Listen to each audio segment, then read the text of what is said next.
दोस्तों, हम जब बचपन में स्कूल जाते थे तो उस टाइम पे हमारे स्कूल का एक प्री डिफाइंड टाइम टेबल हुआ करता था।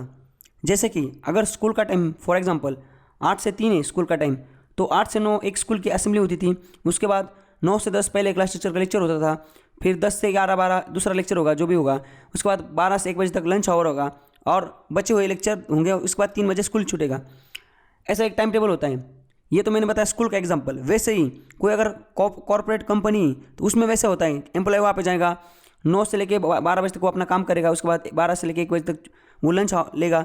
उसके बाद बाकी चलेगा। तो हर एक जगह जो है ना, स्कूल हो, कोई ऑर्गेनाइजेशन हो, हर जगह जहाँ पे बच्चे पढ़ने जाते हैं या कोई एम्प्लॉय काम करने जाता है, तो उसका एक टाइम टेबल होता है। उसके अकॉर्डिंग उसको काम करना पड़ता है। तो वैसे ही अगर बात की जाए हमारे पार्लियामेंट की, जो पार्लियामेंट ऑफ इंडिया है ना, इसका जो काम काज चलता है, आपने देखा होगा जो मेंबर ऑफ पार्लियामेंट वहाँ पे जाते हैं, वो इकट्ठा होते हैं, वहाँ पे डिस्कशन होता है। वहाँ पे लेजिस्लेटिव जो डिसीजन है, मतलब क्या, वहाँ पे जो लेजिस्लेचर के जो प्रपोजल्स है, बिल बनाने, लॉ पास करने, वहाँ पे डिस्कशन होता है वो लॉ पे, बिल पे। तो ये सारी जो चीज़ें ना, उसका भी एक टाइम टेबल होता है। जैसे मैं आपको बता दूँ, देखो यहाँ पे जब पार्लियामेंट का काम चालू होता है 11 बजे और ख़त्म होता है, जैसे अगर बात की जाए लोकसभा की 6 बजे, तो कैसे चलता है? शुरू का 1 आवर जो है ना, वो क्वेश्चन आवर होता है। दूसरा जो 12 से लेकर 1 बजे तक जो है वो 0 आवर होता है। उसके बाद ये लोग खाना खाने जाते हैं 1 से लेकर 2 बजे तक।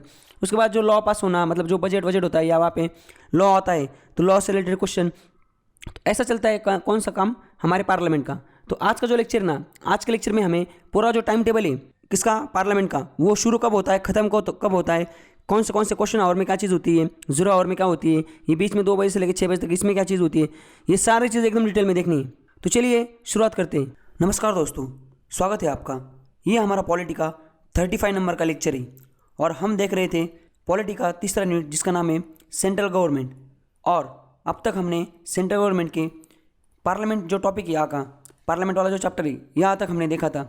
और ये जो पार्लियामेंट चैप्टर है, इसको हम लगातार पिछले 4 या 5 लेक्चर से देख रहे हैं। तो क्योंकि ये जो चैप्टर है वो बहुत बड़ा है, तो आज के लेक्चर में हम इसको ख़त्म करने वाले हैं, जैसे हमने डिसाइड किया था। तो आपको एक बार बता दो हमने कितना कवर किया है। देखो, पार्लियामेंट वाला जो चैप्टर है, हमने पहले लेक्चर में ये देखा था, दूसरे में ये देखा था, तीसरे में इतना देखा था, कल के लेक्चर में इतना देखा है। मतलब 4 लेक्चर हमने ऑलरेडी देख चुके हैं इस पर। और आज के लेक्चर में हमें इतना कवर करना है। ये जो 3 टॉपिक्स है ये बचे हुए हैं, इसको ख़त्म करना है। इसके बाद हमारा जो पार्लियामेंट वाला चैप्टर है ये भी ख़त्म हो जाएगा। समझ गया आप? तो चलिए शुरुआत करते हैं। एक बार आपको बता देता हूँ हमने क्या क्या देखा था। देखो, पहले वाला जो चैप्टर है उसमें हमने देखा था लोकसभा क्या होता है, उसके बाद राज्यसभा क्या होता है, उनकी स्ट्रेंथ क्या होती है, वो कब बने थे, उनका हाउस मतलब उनका सेशन कब भरता है, उसके मेंबर क्या होते हैं, मेंबर कैसे चुन के जाते हैं। दूसरा हमने देखा था ऑफिसर्स ऑफ पार्लियामेंट। जो लोकसभा है उसमें होते हैं स्पीकर ऑफ द हाउस, और जो होते हैं डिप्टी स्पीकर भी होते हैं। और राज्यसभा जो है उसमें होते हैं राज्यसभा के चेयरमैन और डिप्टी चेयरमैन। ये देखा था हमने। उसके बाद पैनल देखा था चेयरपर्सन का, दोनों हाउस का। ऐसे मतलब जो पार्लियामेंट में जो ऑफिसर्स है, ऑफिसेस है, उसके बारे में हमने देखा था। उनको कैसे चुना जाता है, उनका इलेक्शन कैसा होता है, उनको निकाला कैसे जाता है, उनकी इम्पीचमेंट कैसे होती है, वो हमने देखा था। बाद में कंडक्ट ऑफ बिजनेस, इसमें हमने देखा था कि जितने भी मेंबर ऑफ पार्लियामेंट है इनकी शपथ कैसे होती है, इनका कामकाज कैसे होता है, ये वोट कैसे करते हैं, ये सारी चीज़ें इसमें देखी थी। 4 नंबर में हमने देखा था डिसक्वालिफिकेशन ऑफ मेंबर्स। ये जो सारे मेंबर्स हैं ना, मेंबर ऑफ पार्लियामेंट्स, ये इनको अगर पद से हटाना है अपने, तो वो कैसे डिसक्वालीफाई किया जाता है, वो हमने सारा का सारा देखा था। उसमें हमने एक चीज़ देखी थी कि कॉन्स्टिट्यूशन में क्या क्या लिखा है डिसक्वालीफाई करने के लिए, और उसके बावजूद एंटी डिफेक्शन लॉ जो आया था 1985 में, इसके द्वारा कैसे निकाला जाता है उनको, वो भी देखा था। 5वें पॉइंट में हमने देखा था मेंबर ऑफ पार्लियामेंट जो है इनके पास पावर क्या है, प्रिविलेजेस क्या है, इम्यूनिटी क्या है, इसको इसमें देखा था।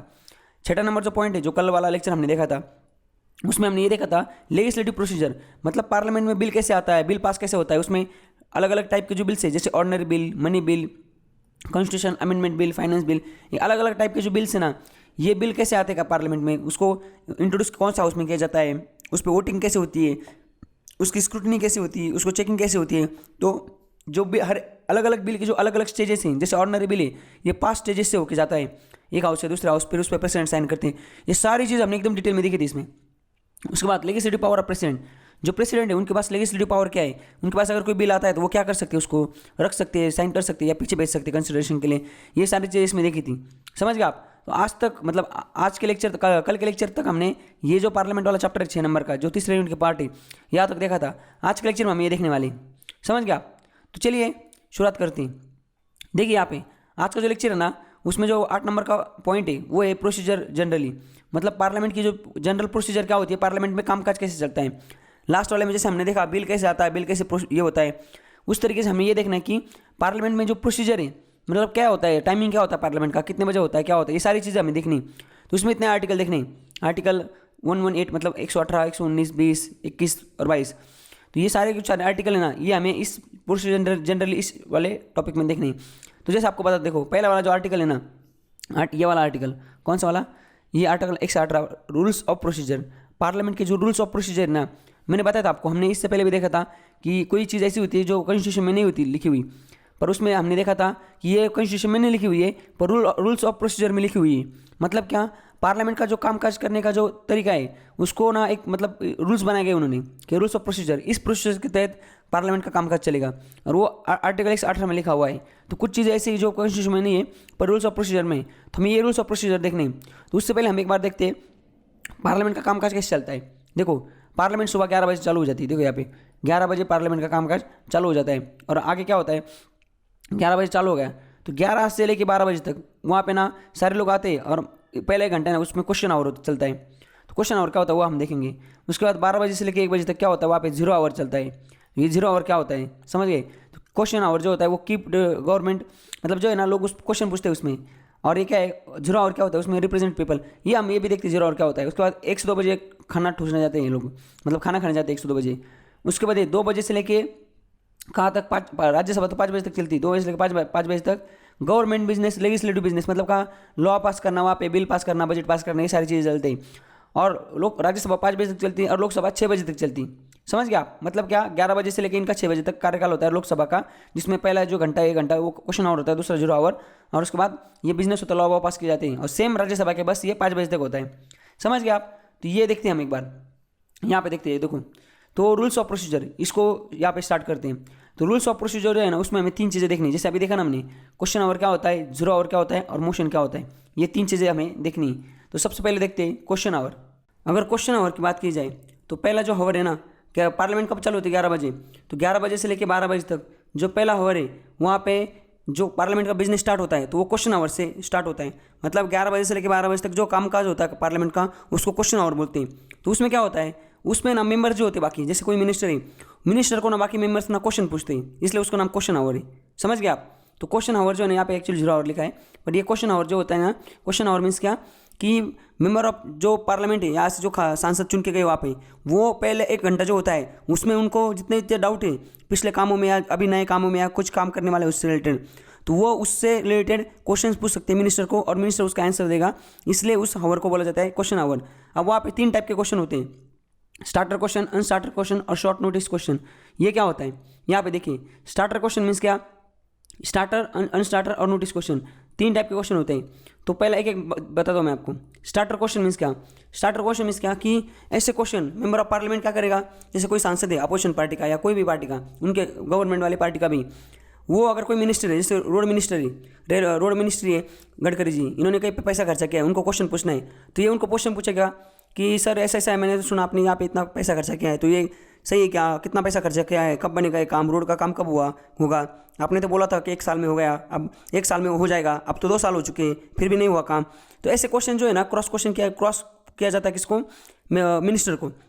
अब ये जो क्वेश्चन है स्टार्टेड क्वेश्चन, ये ओरल फॉर्म में होते हैं, मतलब ये बातचीत से होती है सिर्फ, और इसको सप्लीमेंट्री क्वेश्चन भी, मतलब सप्लीमेंट्री क्वेश्चन होते हैं ये, मतलब क्या, क्रॉस क्वेश्चन। जैसे अगर इन्होंने मिनिस्टर को क्वेश्चन पूछा कि आपने तो बोला था 2 साल में रोड बन जाएगा, पर रोड तो अभी तो बना नहीं, तो मिनिस्टर क्या बोलेगा कि ये रीज़न है, इसकी वजह से थोड़ा लेट हो गया, तो वापस ये उसको क्रॉस कर सकते हैं, पर ये तो आपने बोला नहीं था पहले। समझ रहे मतलब यहाँ पे एक डिबेट टाइप होता है कि कोई भी मेंबर ऑफ पार्लियामेंट, मतलब ऐसा कोई पूरा 1 घंटे का डिबेट नहीं होता, एक आदमी 2-2 मिनट की जितने क्वेश्चन है उसके हिसाब से टाइम दिया जाता है और वो उतने टाइम में खत्म होता है। तो क्वेश्चन आवर में जो स्टार्टर क्वेश्चन है, स्टार्टर क्वेश्चन मतलब शुरू में जो हम खाना खाने से पहले जैसे स्टार्टर खाते हैं ना, वैसे इसको बोला जाता है स्टार्टर क्वेश्चन।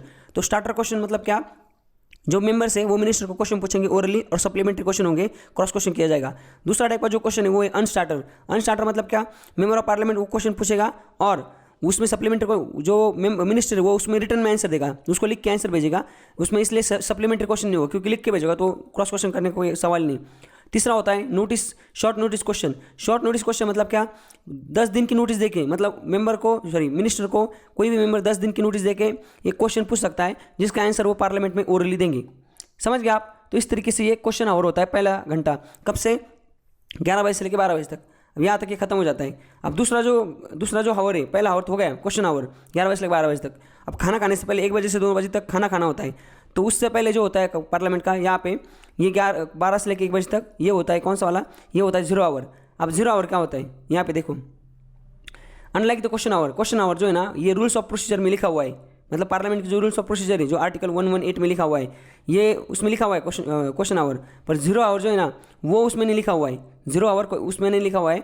ये इंडियन इनोवेशन, मतलब ये देखो it is a Indian innovation in the field of parliamentary procedure, it has been existence since 1962 1962 से लेकर अब तक ये चल रहा है। ये हमारा जो इंडियन इनोवेशन है ये रूल्स ऑफ प्रोसीजर में लिखा गया नहीं है। आप जो क्वेश्चन आवर है ये क्या है, क्वेश्चन आता है आपको gap between question our and agenda. Agenda मतलब क्या, खाना खाने के बाद जो टाइम होता है 2 बजे से लेकर कब तक, 6 बजे तक, उसको बोलते हैं एजेंडा भी बोलते हैं, जहाँ पे बिल पास होते हैं। और शुरू में 11 बजे से लेकर 12 बजे तक कौन सा होता है, क्वेश्चन आवर होता है। तो आपको क्वेश्चन आता है कि गैप बिटवीन क्वेश्चन आवर और एजेंडा, इसको क्या बोला जाता है, इसको जीरो आवर बोला जाता है। क्यों, क्योंकि उसके बीच में आता है जीरो आवर 12 बजे से लेकर 1 बजे तक। समझ गया आप। अब जीरो आवर क्या है वो देखते हैं हमने, वो तो देख लिया कि इंडियन इनोवेशन है, गैप के बीच में आता है, रूल्स ऑफ प्रोसीजर में लिखा गया नहीं, पर एक्चुअली एग्जैक्टली है क्या, it is a informal device available to member of parliament to raise matter without any prior notice. मतलब मेंबर ऑफ पार्लियामेंट को अगर कोई वहाँ पे क्वेश्चन पूछना है, मतलब जो भी है, जैसे हमने देखा था कि वो सिर्फ क्वेश्चन आवर में क्वेश्चन पूछ सकता है, या बाकी जो चीज़ है ना मोशन ला के वो क्वेश्चन पूछ सकता है। बट अगर उसको लगता है ये इनफॉर्मल डिवाइस है, मेंबर ऑफ पार्लियामेंट को लगता है कि अपना वॉइस मतलब अपना बात करनी है, उसको अपना जो आवाज़ उठाना है, ये कोई भी बिना प्रायर नोटिस दिए हुए, तो वो क्वेश्चन जीरो आवर का सहारा ले सकता है। Zero hour start immediately after the question our and question after question our and last until the agenda. मतलब क्या है समझ गए अभी आप, कि जैसे कि जो क्वेश्चन आवर है उसमें उसको जैसे नोटिस देना पड़ता है, नोटिस देके वो क्वेश्चन पूछेगा, हमने देखा ना वो शॉर्ट नोटिस क्वेश्चन वो करेगा। या कोई बिल आ रहा है उस टाइम पे तो मिनिस्टर बोलेगा बिल के बारे में बताएगा, तो फिर मेंबर ऑफ पार्लियामेंट वहाँ पे भी क्वेश्चन नहीं पूछ सकता। पर ऐसा कोई मेंबर ऑफ पार्लियामेंट है जिसका कुछ क्वेश्चन पूछना है, कुछ भी उसको बात करनी, जो कि क्वेश्चन आवर के टाइम में नहीं बैठ रहा है, वो एजेंडा के टाइम में भी नहीं बैठ रहा है, तो उसको जीरो आवर दिया गया है। तो जीरो आवर में कोई भी मेंबर एक बिना प्रायर नोटिस दिए हुए अपना क्वेश्चन पूछ सकते हैं, समझ गए। और वो कब होता है, क्वेश्चन आवर के बाद चालू होता है, और जब तक एजेंडा नहीं चलता तब तक ये मतलब एजेंडा तक ये चलता रहता है, समझ गए आप। तो ये था जीरो आवर। तो पहले हमने 11 से 12 बजे तक क्या होगा वो देख लिया, अब 12 बजे से लेकर 1 बजे तक क्या होगा वो भी देख लिया। अब मोशंस देखते हैं। अब ये एजेंडा जो होता है ना, मतलब जहाँ पे बिजनेस चलता है पार्लियामेंट का, वहाँ पे मोशंस होता है। मोशंस में क्या होता है वो देखते हैं। देखिए यहाँ पे पार्लियामेंट में 2 बजे से 6 बजे तक जो पार्लियामेंट का बिजनेस होता है, जहाँ पे लॉ पास किए जाते हैं, बजट पास किया जाता है, जो सारी चीज़ें होती हैं, वहाँ पे अगर कोई आपको general matter of public importance, मतलब पब्लिक के फेवर में अगर कोई ऐसे जनरल मैटर है उसको अगर वहाँ पे डिस्कशन करना है आपको, तो आपको ना मोशन क्रिएट करनी पड़ती है आपको, मतलब किसको, मेंबर ऑफ पार्लियामेंट को। अगर कोई भी मेंबर है उसको अगर कोई भी चीज़ पे डिस्कशन करना है तो उसको एक बार मोशन क्रिएट करनी पड़ती है, मोशन पास करनी पड़ती है। और वो मोशन प्रिसाइडिंग ऑफिसर जो है उसने अगर उस मोशन को कंसर्ट दे दिया तभी वहाँ पे डिस्कशन होगा। तो no discussion on the matter of public general importance can takes place, मतलब कोई भी ऐसा मैटर वहाँ पे डिस्कस नहीं होता सकता, एक्सेप्ट मतलब क्या, सिर्फ अगर मोशन पास की जाती है तभी वो मैटर वहाँ पे डिस्कशन होगी उस पर, वो भी प्रिसाइडिंग ऑफिसर जब उसका अपनी कंसर्ट देगा तब, समझ गए आप। तो हाउस में जो ना अपने देखो, the house expresses its decision और opinion on various issue through adoption और rejection of motion moved by either by minister और प्राइवेट मेंबर। तो एक तो मिनिस्टर या प्राइवेट मेंबर कोई भी अगर उसका जो मतलब डिसीजन है, ओपिनियन हो, मिनिस्टर का कोई डिसीजन है, प्राइवेट मेंबर का कोई ओपिनियन है, ये वहाँ पे इशू वहाँ पे तभी एक्सप्रेस हो सकते हैं जब वहाँ पे मोशन पास की जाए, समझ गए आप। No discussion on general public importance except on the motion made by presiding officer. तो प्रिसाइडिंग ऑफिसर जब परमिशन देगा तभी वो होगा। तो ये इसका मतलब ये होता है मोशन, समझ गए ना आप। तो मतलब एकदम ओवरऑल वापस एक बार बताता हूँ, पार्लियामेंट में आपको कुछ भी डिस्कस करना है, जीरो आवर क्वेश्चन आवर छोड़ के आपको वहाँ पे कुछ भी डिस्कशन करना है तो आपको मोशन पास करवानी पड़ती है। मतलब उसमें लिख के आगे देखते क्या क्या क्या क्या कौन सी मोशन होती है। जब वो मोशन प्रिसाइडिंग ऑफिसर पास करवाता है तभी पार्लियामेंट का काम चलता है। उसके अलावा पार्लियामेंट में बिना मोशन कोई भी डिस्कशन नहीं हो सकता, समझ गए आप। तो देखो इतने टाइप की मोशन होती है। सबसे पहले हम ये मोशन जो देखा अभी वही चीज़ वो देखेंगे। क्लोजर मोशन क्या होता है, प्रिविलेज मोशन क्या होता है, calling attention motion, adjournment motion, no confidence motion, sensor motion, motion of thanks और no day yet name motion.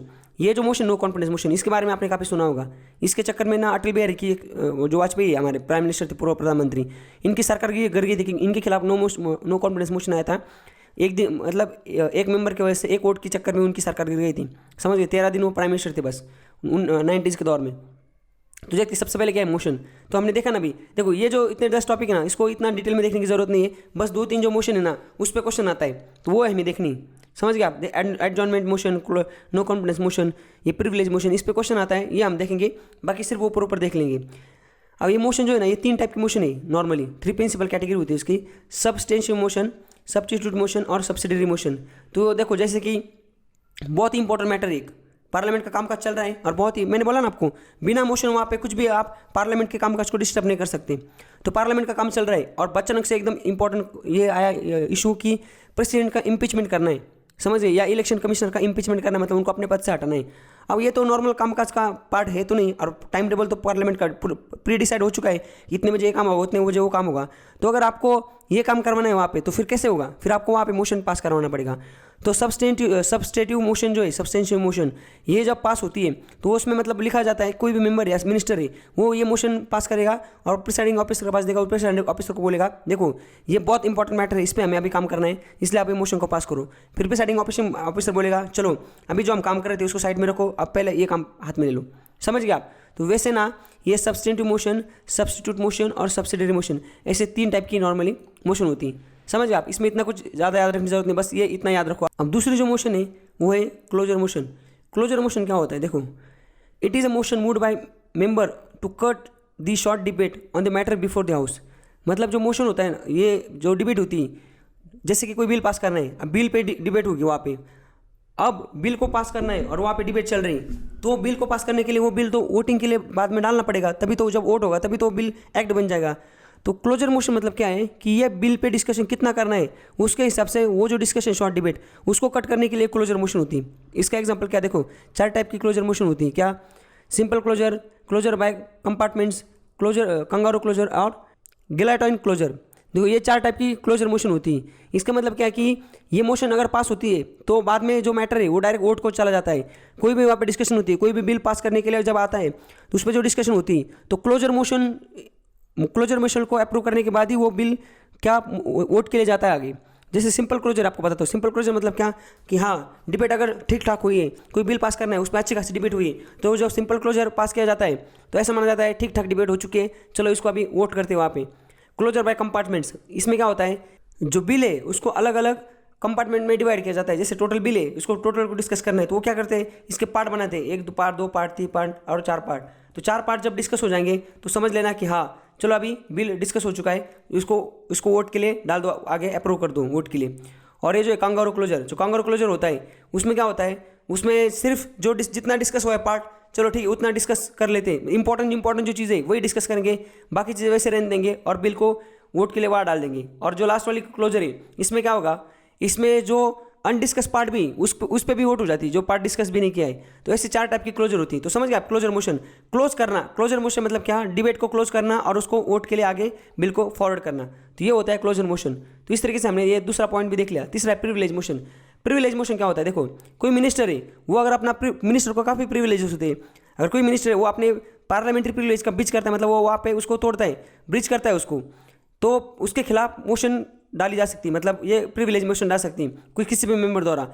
कोई भी मेंबर है अगर उसको लगता है कि मिनिस्टर जो है उसने जो कमिटमेंट की थी या उसने जो भी पार्लियामेंट के जो प्रिविलेजेस है उसको ब्रीच किया है, तो हम एक काम करेंगे, उस पर ऊपर वो फैक्ट रख सकता है और वो बोल सकता है कि जो प्रिसाइडिंग ऑफिसर है उसके सामने रख सकता है, प्रिविलेज मोशन को वो ये कर सकता है, प्रिविलेज मोशन को इंट्रोड्यूस कर सकता है और बोल सकता है कि ये मिनिस्टर है, इसने ऐसा ऐसा पार्लियामेंट्री प्रिविलेज का ब्रीच किया है। समझ रहे? तो इस मोशन का काम क्या किस लिए डाली जाती है, ये जो कंसर्न मिनिस्टर है उसको सेंसर करने के लिए मोशन लाई जाती है, जिसका नाम है प्रिविलेज मोशन। समझ गए आप? चलो आगे देखते हैं calling attention motion. Calling attention motion क्या है, ये देखो 0 आवर की तरह ये भी रूल्स ऑफ प्रोसीजर में लिखा गया नहीं, ये भी इंडियन इनोवेशन है, 1954 से ये चल रहा है। पार्लियामेंट्री जस्ट प्रोसीजर ही, मतलब प्रोसीजर फॉर्मेलिटी टाइप ही। अब देखो कॉलिंग अटेंशन मोशन क्या होता है, it is introduce in the parliament by minister to call the attention of minister to matter of urgent public importance and to seek the authority statement from him. मतलब कोई भी member of parliament है उसको, देखो it is interested by member, कोई भी member है उसको अगर लगता है कि कोई बहुत ही ज़्यादा, जैसे कश्मीर में कोई इशू चल रहा है तो उसको लगता है इस पर होम मिनिस्टर को क्वेश्चन पूछना है, बहुत ही high level urgent public importance का मैटर है, तो वो मिनिस्टर ये मोशन को लागू करवा सकता है, ये मोशन फॉरवर्ड कर सकता है प्रिसाइडिंग ऑफिसर को, जैसे speaker of the house Lok Sabha की बात की जाए तो, और उनको बोल सकता है कि ये आप मुझे ये जो मैटर चल रहा है इसके ऊपर आप ध्यान दो। तो प्रिसाइडिंग ऑफिसर क्या करेंगे, कॉलिंग अटेंशन मोशन को पास करेंगे, और वो कंसर्न मिनिस्टर जो है ना, जैसे जो अथॉरिटी, जैसे होम मिनिस्टर अभी कश्मीर का मैटर है, तो उसको ध्यान में लाया जाता है कि भाई साहब ये मैटर चल रहा है, आप इस पे ध्यान दो थोड़ा, उसको अटेंशन वापस बस अटेंशन लाना है उसको उस चीज़ पे, समझ गए। तो कॉलिंग अटेंशन मोशन ये होता है, ये देख लिया। उसके बाद एडजॉर्नमेंट मोशन, एडजॉर्नमेंट मोशन क्या होता है, देखो it is introduce in parliament to draw attention of house to define the matter of public urgent public importance and need to support of कितना 50 मेंबर ने इसको सपोर्ट करना चाहिए। मतलब अगर ये मोशन पास होती तो 50 मेंबर ने उसको सपोर्ट करना चाहिए। जैसे कोई मिनिस्टर, कोई आदमी, एक मेंबर ऑफ पार्लियामेंट जैसे रामदास आठवले राज्यसभा में, वो अगर इस मोशन को लाते तो उनको बाकी 50 लोगों ने उस पर साइन करना चाहिए कि हाँ हम भी इसको मतलब इस चीज़ को मानते हैं। तो ये जो मोशन है ये एक्चुअली राज्यसभा में नहीं, एक्चुअली ये मोशन ये सिर्फ लोकसभा में, ये सिर्फ लोकसभा में ये मोशन पास की जा सकती है। और ये मोशन क्यों लाई जाती है, ये इंपॉर्टेंट जो मैटर है उस पर सारे हाउस का ध्यान आकर्षित करने के लिए ये मोशन लाई जाती है, जिसको बोलते हैं adjournment motion. It is as it interrupt the normal business of house, it is regarded as an extra ordinary device. ये नॉर्मल जो हाउस का बिजनेस है उसको डिस्टर्ब कर देती है, इंटरप्ट कर देती है, इसलिए इसको एक्स्ट्रा ऑर्डिनरी डिवाइस भी बोला जाता है। इट इन्वॉल्व मतलब समझ रहे, गवर्नमेंट को ये सेंसर करने के लिए लाई जाती है, इसलिए राज्यसभा में नहीं होती। The discussion on the adjournment motion should मतलब कितने मिनट का होता है ये, 2 आवर और 30 मिनट, मतलब 2.5 घंटे का डिस्कशन होता है। कोई एकदम हाई लेवल अर्जेंट मैटर है तो उस पर अगर पूरे पार्लियामेंट का ध्यान ये करना है, अगर सिर्फ मिनिस्टर का करना है तो कौन सी मिशन है, फिर वो कॉल ड्रॉ अटेंशन मोशन है। और अगर पूरे पार्लियामेंट का ध्यान आकर्षित करना है तो फिर वो वहाँ पे ये मोशन है, समझ गए। यहाँ तक हमने देखा। नो कॉन्फिडेंस मोशन, देखो नो कॉन्फिडेंस मोशन जो है ये क्या होती है, नो कॉन्फिडेंस मोशन आपने सुना होगा इसके बारे में काफ़ी बार।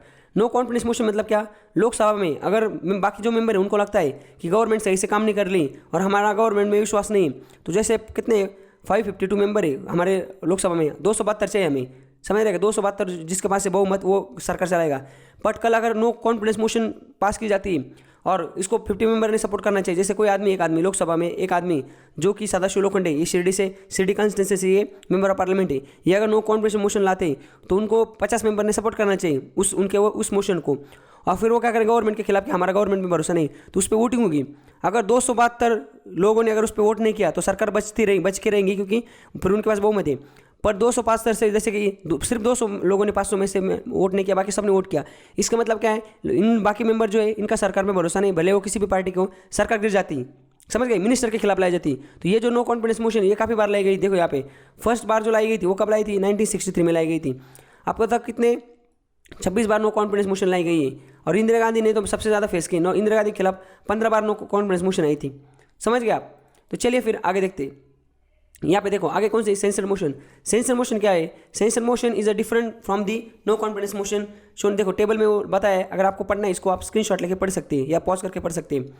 ये जो है ना काउंसिल ऑफ मिनिस्टर है, उनको स्पेसिफिक पॉलिसी और उनकी जो एक्शन है उसको सेंसर करने के लिए ये मोशन लाई जाती है। मतलब कोई मिनिस्टर उसने कोई पॉलिसी, कोई एक्ट, मतलब उसने कोई स्कीम लाई है या उसने कुछ एक्शन की, कोई डिसीजन लिया है, उस डिसीजन को सेंसर करने के लिए सेंसर मोशन होती है, समझ गए आप। तो बस इतना ही। आगे वो मोशन ऑफ थैंक्स। देखो हमारे जो प्रेसिडेंट होते हैं, प्रेसिडेंट ऑफ इंडिया, वो हर बार जो जनरल इलेक्शन होता है ना, जैसे कि 2019 में होता, हर बार जब इलेक्शन होता है लोकसभा का, उसके बाद जब नई सरकार बनती और उस टाइम पे प्रेसिडेंट का स्पीच होता है। नई सरकार बनने के बाद जो पहला सेशन होता है पार्लियामेंट का, उसमें प्रेसिडेंट का स्पीच होता है। और हर साल जब नया पार्लियामेंट का सेशन स्टार्ट होता है, हर एक साल में, वो उस टाइम पे भी जो प्रेसिडेंट उनका एक स्पीच होता है। तो उनका स्पीच होने के बाद है ना, जो सबके सब जो मेंबर हैं वो एक मोशन को पास करते हैं, मोशन ऑफ थैंक्स, समझ गए। तो ये मोशन ऑफ थैंक्स क्या है, जो अगर आपको क्वेश्चन आता है कि मोशन ऑफ थैंक्स क्या है, तो प्रेसिडेंट ऑफ इंडिया जो पार्लियामेंट में स्पीच देते हैं आफ्टर एवरी जनरल इलेक्शन और आफ्टर एवरी फाइनेंशियल ईयर का जो मतलब पहला सेशन होता है उस टाइम पे, तो उनको थैंक्स देने के लिए मोशन ऑफ थैंक्स को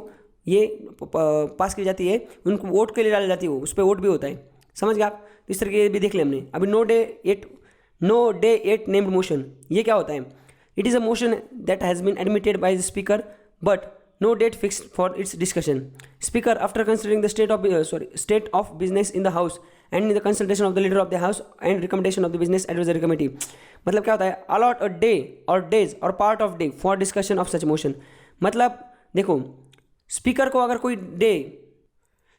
अगर कोई डिस्कशन करना है, कुछ भी करना है, बट उसके लिए कोई डे फिक्स नहीं किया गया है, डे को कुछ मतलब कोई भी डे उसको अलॉट नहीं किया है, तो उसके लिए ये मोशन पास की जाती है, no day yet named motion, मतलब हमें डिस्कशन तो करना है पर हमने कोई डे फिक्स नहीं किया है, समझ गए। तो इस तरीके से हमने ये सारी मोशन देख ली, कितने टाइप की 9 टाइप की मोशन थी। और इस तरीके से हमने ये जो 118 नंबर का आर्टिकल था हमारा रूल्स ऑफ प्रोसीजर, इसमें हमने क्वेश्चन आवर देख लिया, 0 आवर देख लिया, और ये मोशन वाला ये भी देख लिया, समझ गए आप। तो इस तरीके से हमने जो प्रोसीजर जनरली इसका पहला जो आर्टिकल वो देख लिया। आगे चलते हैं, दूसरा जो आर्टिकल देखो, ये जो 120 वाला आर्टिकल है ना, इसमें क्या लिखा है, language use in parliament. Parliament में कौन सी लैंग्वेज यूज़ की जाती है, देखो पार्लियामेंट में हिंदी और इंग्लिश, ये दो लैंग्वेज यूज़ की जाती है। तो बस इसमें इतना ही है, समझ गए आप। ये देखो यहाँ पे जो है ना, ये हमने इससे पहले ही देख लिया, रेगुलेशन लॉ बाय प्रोसीजर, ये हमने कल के इसमें देखा था।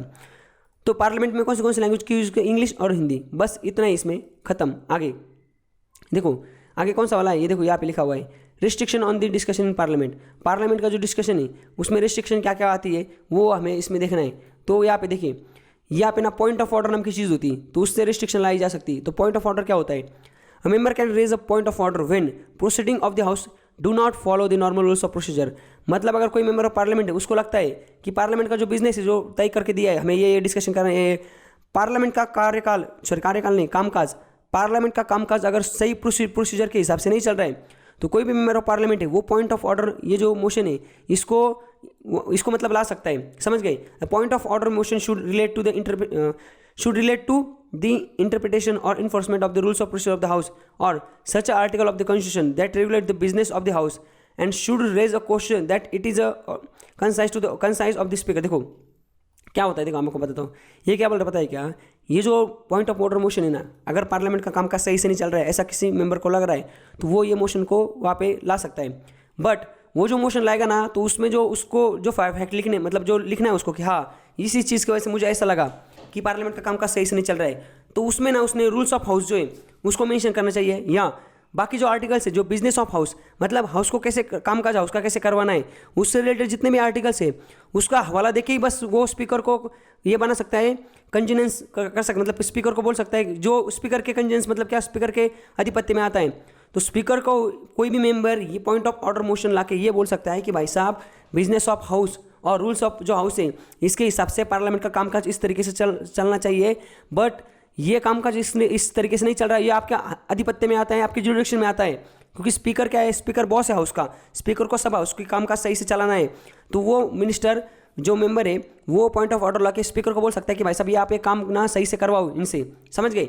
और ये जनरली क्या होता है, यूजुअली ये जो मोशन है ये ऑपोजिशन लीडर द्वारा लाई जाती है ताकि गवर्नमेंट को कंट्रोल किया जाए, समझ गए। तो ये भी एक्स्ट्रा ऑर्डिनरी डिवाइस है, ये जब आता है तो it suspend the proceeding before the house, ये जो हाउस की प्रोसीडिंग है इसको सस्पेंड कर देता है। No debate is allowed in the point of order, जब point of order motion pass होती है तो वहाँ पे कोई किसी भी टाइप की डिबेट नहीं होती, समझ गए। उसमें पॉइंट ऑफ ऑर्डर में इतनी 4 चीज़ें आती हैं, हाफ आवर डिस्कशन, ये मोशन पास की जाती है वहाँ पे, short duration discussion, special mention, समझे, और रिजोल्यूशन, इतने टाइप की जो मोशन है वो पास की जाती।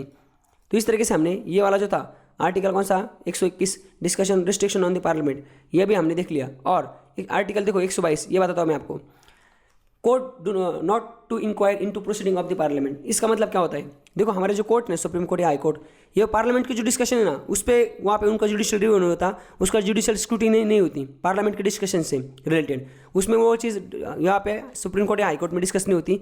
ये उनके पास खुली छुट्टी है, कोई भी लॉ भी पास कर सकते, मतलब कोई भी लॉ नहीं एक्चुअली, बट पार्लियामेंट की जो प्रोसीडिंग है, प्रोसीजर जो है उस पर कोई आपत्ति नहीं कर सकता।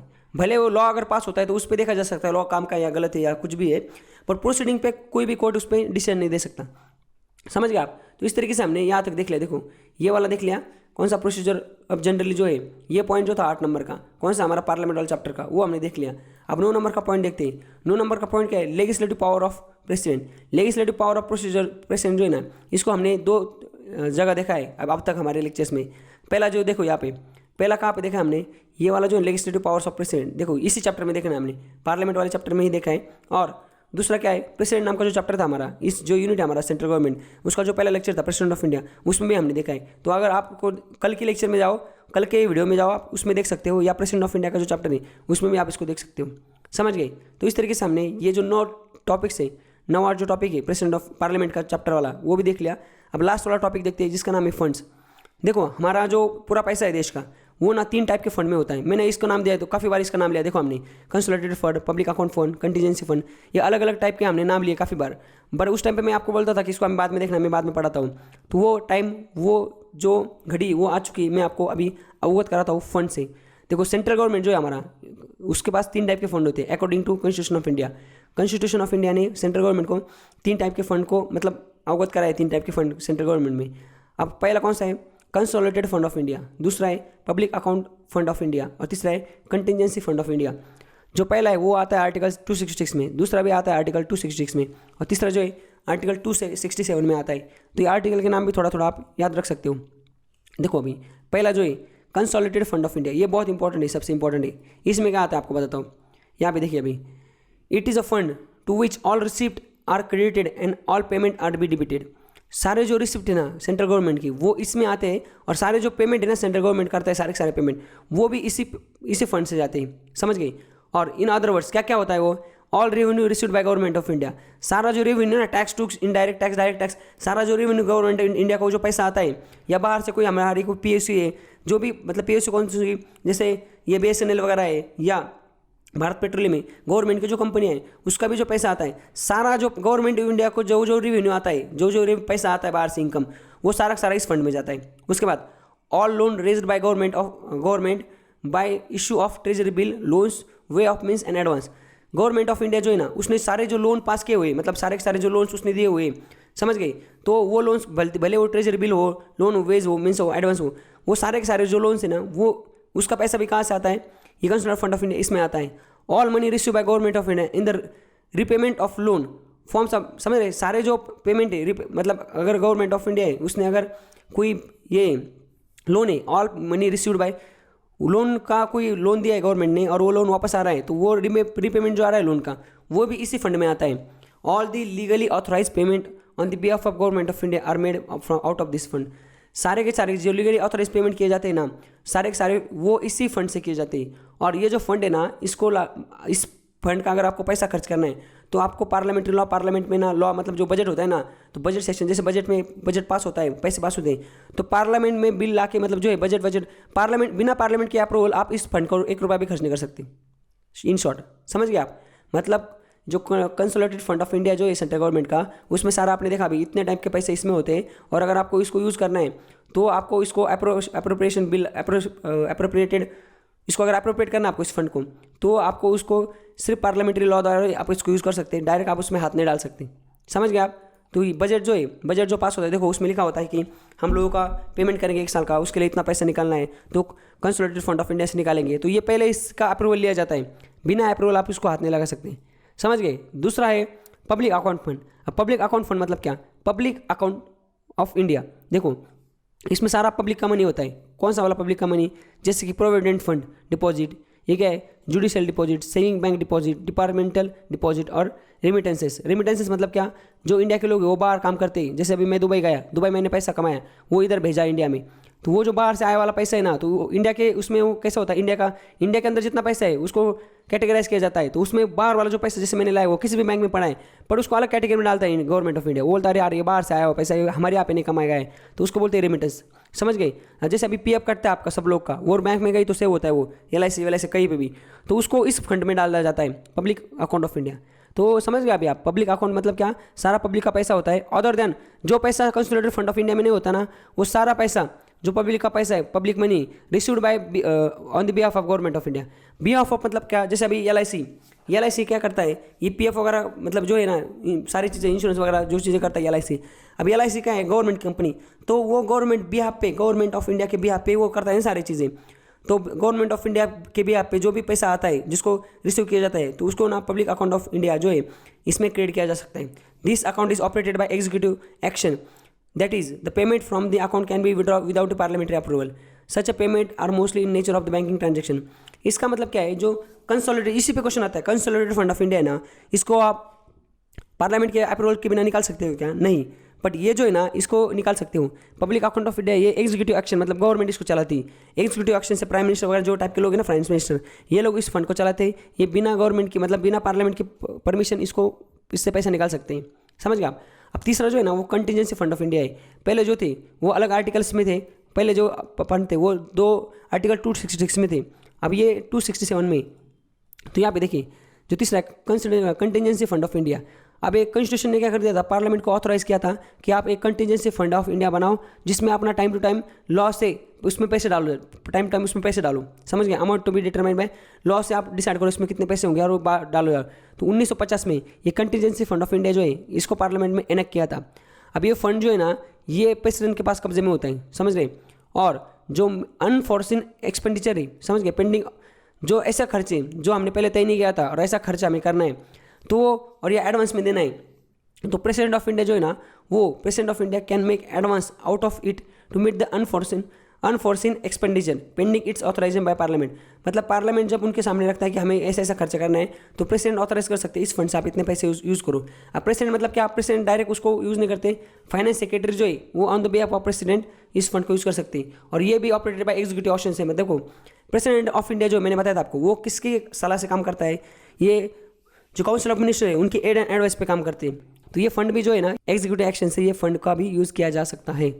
तो इस तरीके से हमने ये जो 3 टाइप के फंड है ये तीनों की तीनों को हमने देख लिया। और इसी तरह से हमने हमारा जो पार्लियामेंट वाला जो चैप्टर है यहाँ पे देखोगे ये वाला जो चैप्टर है इसके अंदर जितने भी टॉपिक्स हैं ये सारे के सारे जो टॉपिक्स हैं हमने एक एक करके कितने ऑलमोस्ट 10 टॉपिक थे, ये 10 के 10 टॉपिक हमने देख लिए और हमारा ये जो चैप्टर था पार्लियामेंट 6 नंबर का चैप्टर था इसको आज हमने खत्म कर लिया। कल के इसमें हमें बाकी वाले देखेंगे, समझ गए। तो आज के लेक्चर में बस इतना ही। Thank you so much, enjoy. ऐसे और वीडियो के लिए चैनल को सब्सक्राइब कीजिए और साइड में दी हुई बेल को प्रेस कीजिए।